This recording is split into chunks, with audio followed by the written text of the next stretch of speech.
nice to see you. I don't think I've actually seen you in scrubs before. Do you feel generally safe? Do you feel like you've been well taken care of?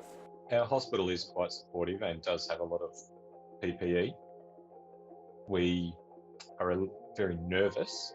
There's always just the unknown, and there's always just this worry amongst the staff where you're not quite sure if that patient who's having a cough or their nose sniffles, if they're actually infecting you.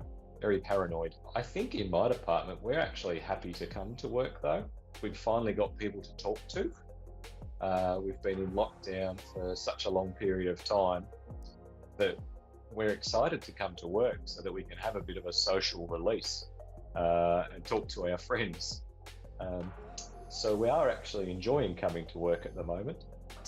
You're in your second Melbourne lockdown. What's the vibe of the city? How are you handling it? Do you feel like this will be the last one? I'm not confident that lockdown's going to end very soon.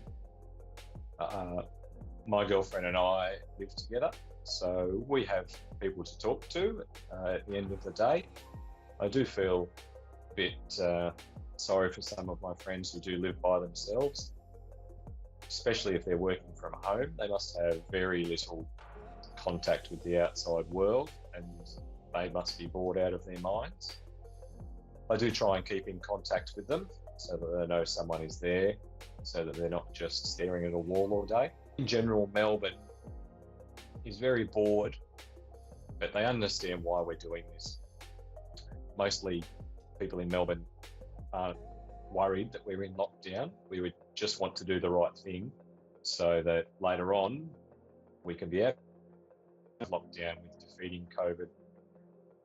There has been one protest in the city about lockdowns, and the other day on the way home from work I did see a sign spray painted, "End the lockdown," but I don't think that those thoughts are in the minds of most Melbourne people. They're doing the right thing by the health department and by the researchers and health professionals. So I've always thought that Mum thought mine was the dangerous job when I was out reporting, not so much now. Do you think you've taken over that, the worrisome child? Is Mum worried? Mum does send me messages fairly regularly, reminding me to wear my masks and face visors. I guess she's a bit like you, where she doesn't quite realise what the environment that I am in is like. I also keep Mum a little bit shielded, a little bit like when you go overseas, Liz, and you only text me where you're going, you don't actually tell Mum.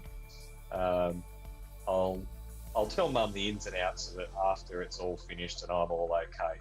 She doesn't need to worry now. Any inside scoop on when we're allowed to come back? At the moment, I don't think even I'm allowed to cross the border from one state to another to get back and see Mum at Christmas, so I highly doubt you will be allowed in the country. So 2020 Christmas, I don't think we'll be seeing each other, Liz. I think we'll probably hope for Christmas 2021, and I expect a lot of Turkish delight in your luggage.